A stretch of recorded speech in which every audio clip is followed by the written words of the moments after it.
Israel பிரதமர் Benjamin Netanyahu அடுத்த 10 ஆண்டுகளுக்குள் அமெரிக்காவுடைய இராணுவ உதவிகளை சார்ந்திருப்பதை இஸ்ரேல் படிப்படியாக குறைத்துக் கொள்ள இலக்கு வைத்திருப்பதாக தெரிவித்திருக்கிறார். அமெரிக்காவில் ஒபாமா நிர்வாகத்தின் பொழுது கையெழுத்திடப்பட்டு இப்பொழுது அமலில் இருக்கக்கூடிய ஒப்பந்தத்தின்படி அமெரிக்கா ஆண்டுதோறும் சுமார் $3.8 பில்லியன் இராணுவ உதவியை இஸ்ரேலுக்கு வழங்கி வருகிறது.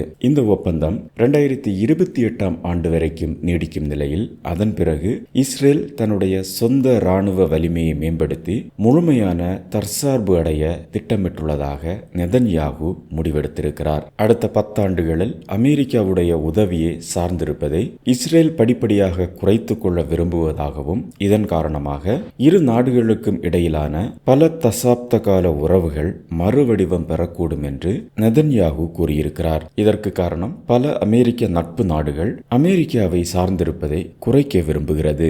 அமெரிக்கா இஸ்ரேலுக்கு இடையிலான இராணுவ ஒத்துழைப்பின் நிதி அங்கமான அமெரிக்காவின் நிதி ஆதரவை நான் முற்றிலுமாக நிறுத்த விரும்புகிறேன் என ஞாயிற்றுக்கிழமை ஒரு பேட்டியில் நெதன்யாகு தெரிவித்திருக்கிறார். கடந்த 10 ஆண்டு காலமாக இஸ்ரேல் அமெரிக்காவிடமிருந்து ஆண்டுதோறும் சுமார் $3.8 பில்லியன் ஆதரவை பெற்று வருகிறது. ஒரு சில சமயங்களில் இஸ்ரேலின் ஆண்டு பாதுகாப்பு செலவில் 1/5 அருகில் இது வருகிறது. 2018 முதல் 2028 வரையிலான காலகட்டத்திற்கு இஸ்ரேலுக்கான மொத்த இராணுவ உதவியாக $38 பில்லியன் ஒதுக்கப்பட்டுள்ளது.